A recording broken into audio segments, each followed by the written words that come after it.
చాలామందికి కొరుకుడు పడద్దు, చాలామందికి ఇష్టం ఉండదు. అదేంటండి?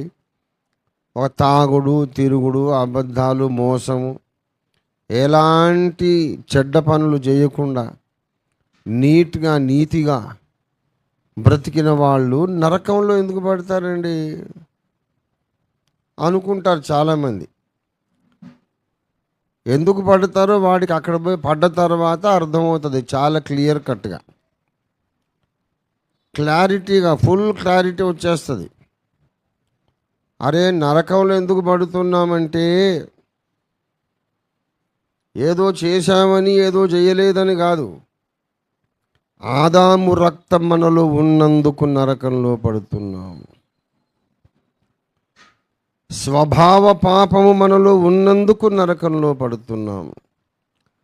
స్వభావ పాపం ఉన్నందుకు పరలోకానికి యోగ్యులం కాము. పరలోకానికి యోగ్యులం కాము అన్నప్పుడు ఇక రెండవ ఒకే ఒక ఆప్షన్ ఉన్నది. Only one more option.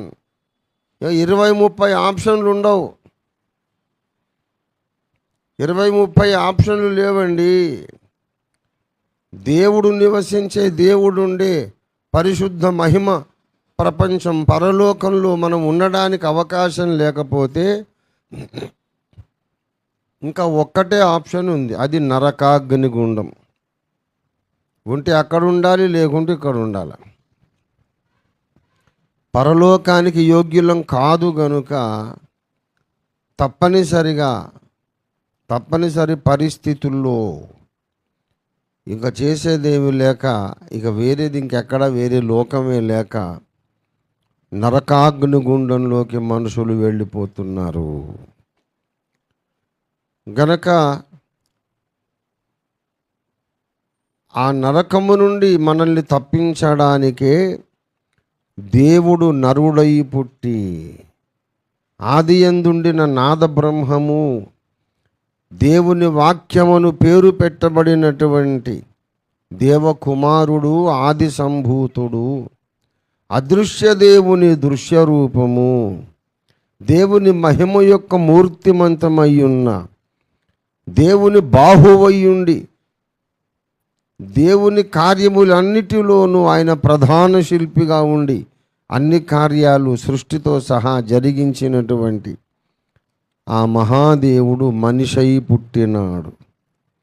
మనిషై పుట్టి మన కొరకు మరణించి లేచాడు. దేవుడు మొత్తం భూమి మీదికి రాలేదు, దేవునిలోని ఒక భాగం వచ్చింది.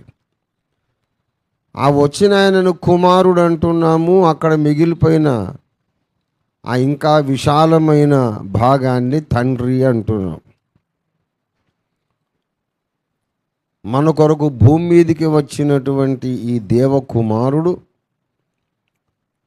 ఆయన మన కొరకు నిత్య జీవాన్ని పట్టుకొచ్చాడు. తండ్రి అయిన దేవుడు మనకు జీవాన్ని అనుగ్రహించాడు.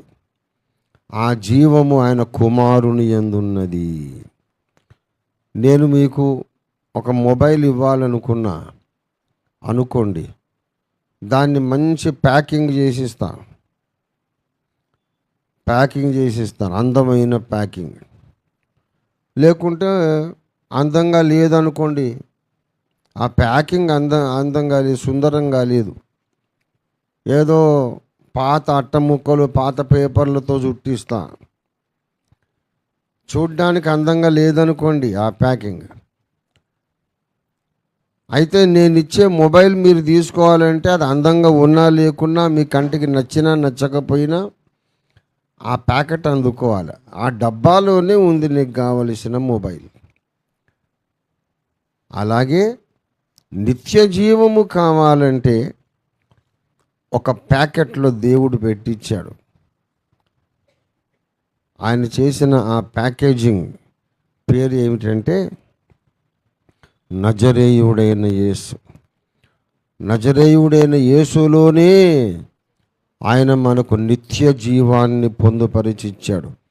కనుక ఇప్పుడు ఎవరైతే క్రీస్తును కలిగి ఉన్నారో, క్రీస్తును అంగీకరిస్తున్నారో వాళ్ళకి ఏముంది? నిత్య జీవం ఉన్నది. ఎవరైతే క్రీస్తును అంగీకరించటం లేదో వాళ్ళు జీవము లేనివారే, అంటే నరకాగ్నిగుండానికి పాత్రులే. మిగతా మతములు, మత సిద్ధాంతములు అన్ని వ్యర్థము, గుండు సున్నా.